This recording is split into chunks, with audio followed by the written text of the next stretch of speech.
Lisa Gamit has joined in the second meeting. Lisa, आप first meeting में क्यों नहीं आए थे? Yes Lisa.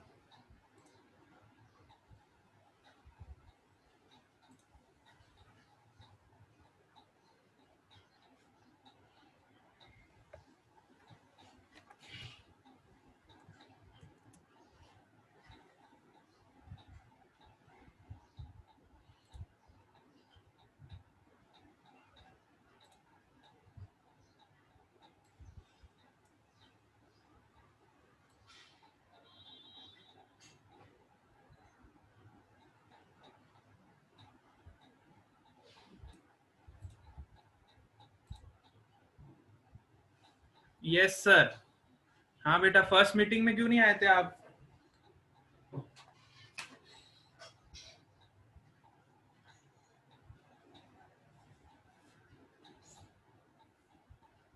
आई थी,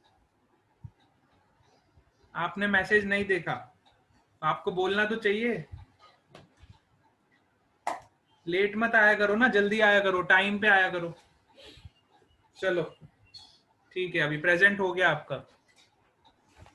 ध्यान रखा करो, ज्यादा लेट नहीं किया करो। चलो, तो हमने क्या डिस्कस किया कि 1 farad is very big unit. अच्छा, व्हेन किरमी has come then you have come. Okay,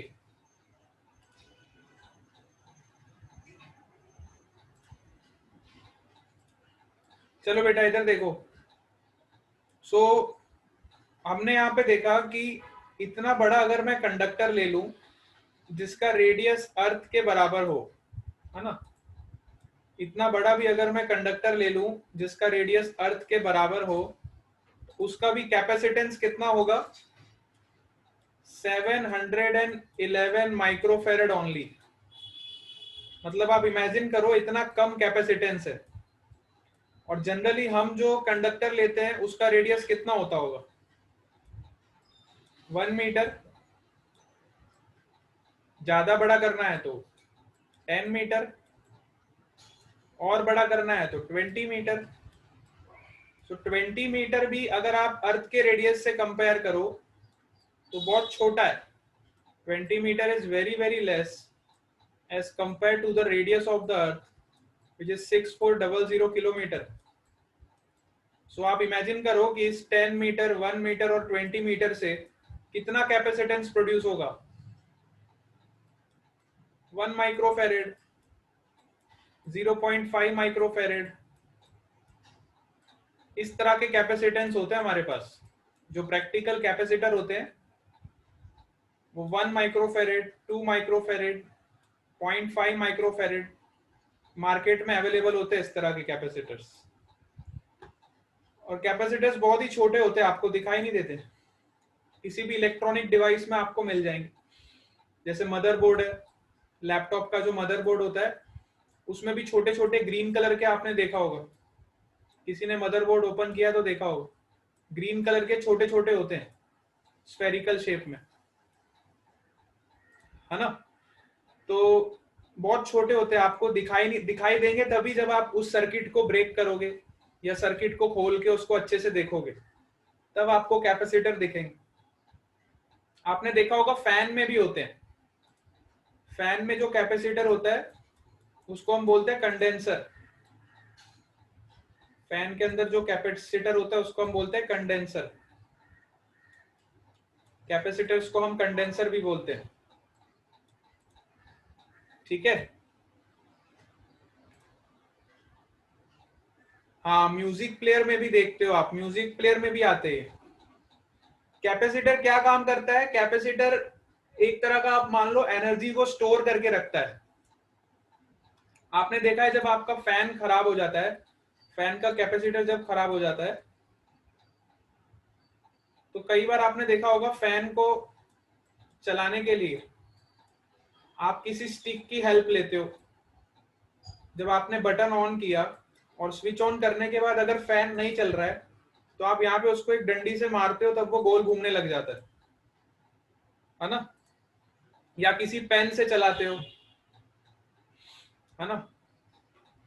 हाँ, फैन में सिलेंडर होता है, मैं कह रहा हूं इसके अलग अलग शेप होते हैं, कैपेसिटर्स के अलग अलग टाइप्स होते हैं।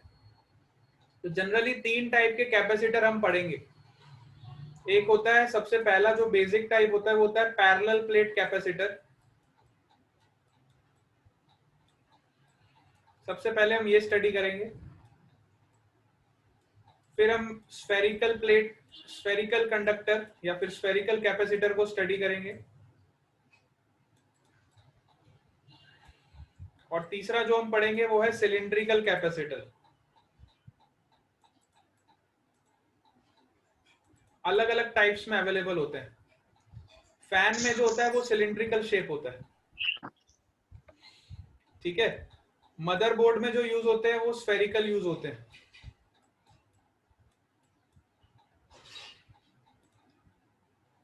टीवी को मार्टेल है तो इस वजह से मारते हैं कि उसमें कैपेसिटर बिगड़ गया है, तो टीवी को मारते हैं।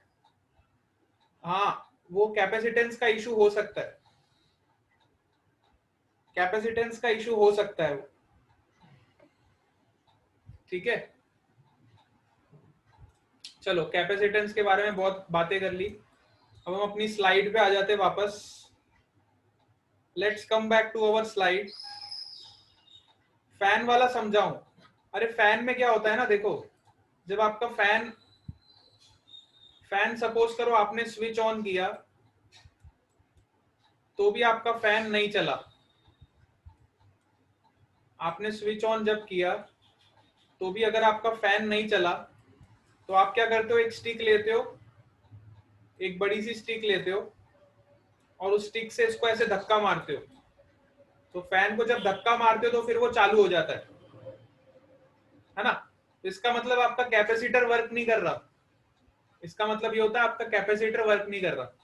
अब कैपेसिटर का क्या काम होता है, इनिशियली जब आप कोई भी बटन ऑन करते हो, है ना, इलेक्ट्रिकल अप्लायंस का जैसे फैन का, तो स्टार्टिंग में इसको घुमाने के लिए बहुत सारी एनर्जी चाहिए होती है। इस फैन को स्टार्टिंग में घुमाने के लिए बहुत सारी एनर्जी चाहिए होती है, और वो इनिशियल एनर्जी जो मिलती है वो उसको कैपेसिटर से मिलती है। इनिशियल एनर्जी जो फैन को मिलती है वो किससे मिलती है, कैपेसिटर से मिलती है। और जब तक इनिशियल एनर्जी नहीं मिलेगी, जब तक आपका कैपेसिटर खराब होगा तब तक वो इनिशियल एनर्जी नहीं मिल पाएगी, भले आप बटन ऑन कर दो। तो इसलिए हम एक्स्ट्रा वर्क डन से इसको इनिशियल एनर्जी देते हैं। या तो हम अपने हाथ से इसको घुमाते हैं, या तो हम एक स्टिक की हेल्प से इसको घुमाते हैं, जिससे कि फैन आपका फिर से चालू हो जाता है। कई बार देखा है ना, एक स्टिक की हेल्प से ही हम फैन को जोर से घुमाते हैं तो वो चालू हो जाता है। ऐसा इसलिए होता है क्योंकि आपका कैपेसिटर बिगड़ गया होता है। कैपेसिटर हमें स्टार्टिंग में जो टॉर्क चाहिए होता है उस फैन को चलाने के लिए, स्टार्टिंग में बहुत सारी एनर्जी चाहिए होती है, वो एनर्जी कैपेसिटर स्टोर करके रखता है। समझ आया? हाँ, वो कैपेसिटर एनर्जी स्टोर करके रखता है। कार में भी ऐसा ही होता है। Very good. कार में भी ऐसा ही होता है। कार में आपने देखा होगा, कई बार जब लाइट्स, आपकी जो हेडलाइट्स होती है कार की, है ना, स्टार्टिंग में पहले ऐसे होता था, जब आप हेडलाइट बिना कार ऑन किए जब आप हेडलाइट ज्यादा देर तक चला दो तो आपकी बैटरी उतर जाती थी, है ना। आजकल तो मॉडर्न टेक्नोलॉजी आ गई है, पहले कैमरा में भी ऐसा ही होता था। कैमरा में जो आप फोटो लेते थे, जो फ्लैश लाइट जलती थी ना, वो फ्लैश लाइट की जो एनर्जी होती थी वो कैपेसिटर से ही मिलती थी। कैमरा में, कार्स में कैपेसिटर का हर जगह पे यूज है। मतलब आप मान लो हर इलेक्ट्रिकल अप्लायंस में आपने कैपेसिटर तो देखा ही होगा, अगर आपने उस अप्लायंस को अच्छे से खोल के देखा है तो, ठीक है। चलो, अब हम चलते हैं अपनी स्लाइड पर।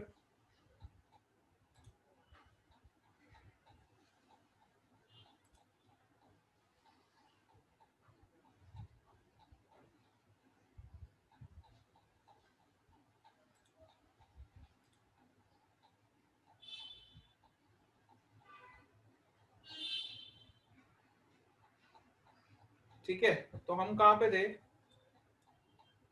लास्ट क्लास में? हम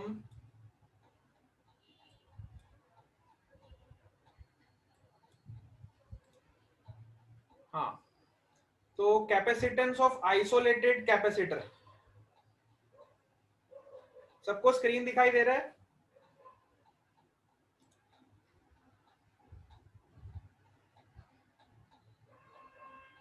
यस, सबको स्क्रीन दिखाई दे रहा है? हाँ, हमने 6 प्रॉपर्टीज डिस्कस कर ली थी, है ना। 6 की 6 प्रॉपर्टीज सबको याद होनी चाहिए कंडक्टर की। अच्छा, स्क्रीन नहीं दिख रहा, wait, I am will share again.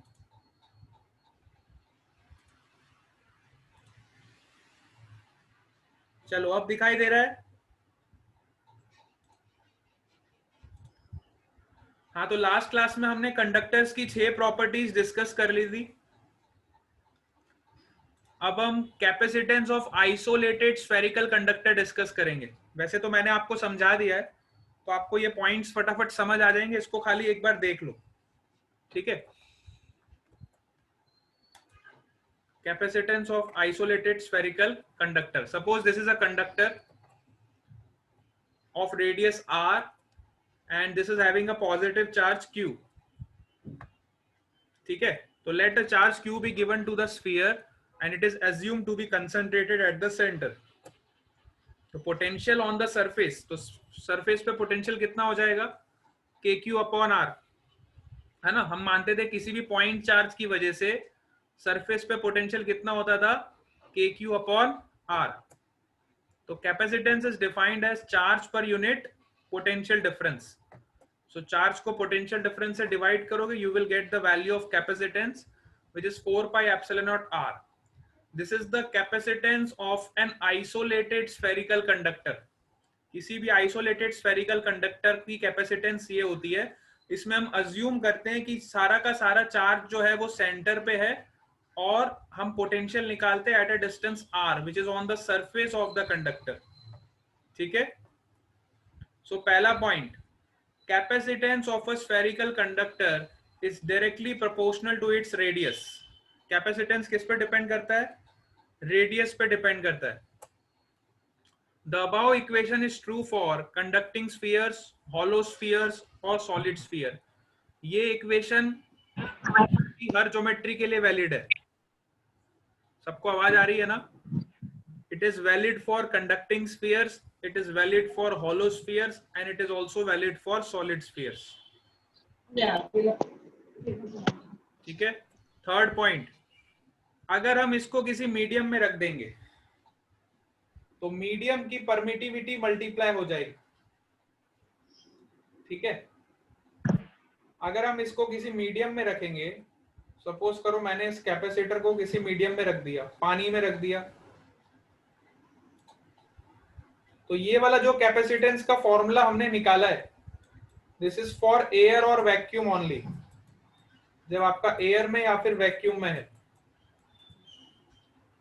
जैसे आप इसको किसी मीडियम में रख दोगे तो वहां पे एक और फैक्टर मल्टीप्लाई हो जाता है विच इज एप्सिलॉन आर। इसके बारे में हम पढ़ चुके हैं। Epsilon r is the relative permittivity of the, मैंने एक आपको टर्म बताया था, epsilon upon epsilon naught, epsilon m which is permittivity of medium upon epsilon naught which is permittivity of free space. This is defined as epsilon r. इसको हम के भी बोलते थे, याद करो, इसको हम के से भी डिनोट करते थे। जब मैंने आपको पढ़ाया था तो ये पॉइंट क्लियर किया था। तो जब हम कैपेसिटेंस को किसी मीडियम में रख देंगे तो मीडियम की परमिटिविटी क्या हो जाएगी? तो यहां से आप निकालोगे, मीडियम की परमिटिविटी हो जाएगी epsilon m will be equal to epsilon nought into epsilon, this will be the permittivity of the medium. So यहाँ पे मैं एप्सिलॉन नॉट लिखने की जगह पे क्या लिखूंगा? Epsilon m which is permittivity of medium. So ये 3 पॉइंट्स बहुत ही इंपॉर्टेंट है रिगार्डिंग द कैपेसिटेंस। ये फॉर्मूला हम किसी भी ज्योमेट्री के लिए यूज करेंगे, कंडक्टिंग स्फीयर्स, हॉलो स्फीयर और सॉलिड स्फीयर। सबको यहाँ तक क्लियर हो गया? यहाँ तक सबको क्लियर है? Yes,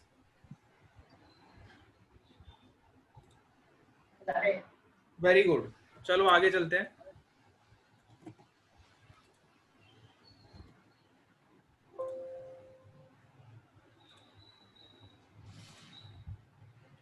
next point is principle of capacitance. अब ये बहुत इंपॉर्टेंट है, कैपेसिटेंस का क्या प्रिंसिपल है। सपोज करो हमने एक प्लेट ए ली जिसपे पॉजिटिव चार्ज है और दूसरी प्लेट बी ली जिसपे कोई भी चार्ज नहीं है, विच इज अ न्यूट्रल। तो यहाँ पे देखो हमने दो प्लेट्स ली, one is the positively charged and another is the neutral, ठीक है। तो इनके बीच में पोटेंशियल डिफरेंस कितना हो गया, V। ऑब्वियसली पॉजिटिव चार्ज है, हायर पोटेंशियल, जिसपे न्यूट्रल है तो जीरो पोटेंशियल। अब जब हम इस न्यूट्रल प्लेट को, बेटा ये माइक किसका ऑन है, बंद कर लो, माइक बंद कर लो। सर एक बार प्रीवियस स्लाइड शो कर दो। अच्छा प्रीवियस जिसका लिखना बाकी लिख लो, ओके ठीक है, प्रीवियस स्लाइड लिख लो पहले।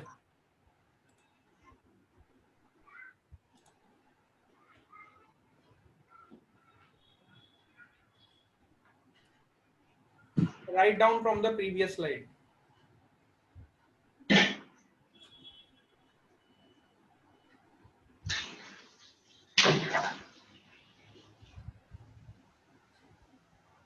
अच्छा ये स्लाइड कंप्लीट कर लो, फिर हम आज क्लास इधर ही स्टॉप कर रहे हैं, कल की क्लास में आगे पढ़ेंगे। ये वाला पार्ट कंप्लीट कर लो आप।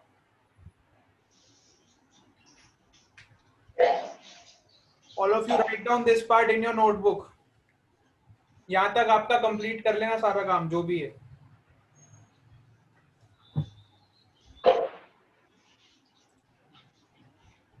ठीक है चलो हम क्लास एंड कर रहे हैं आज इधर ही। Bye bye to all of you, we will meet again in the next class. Bye bye.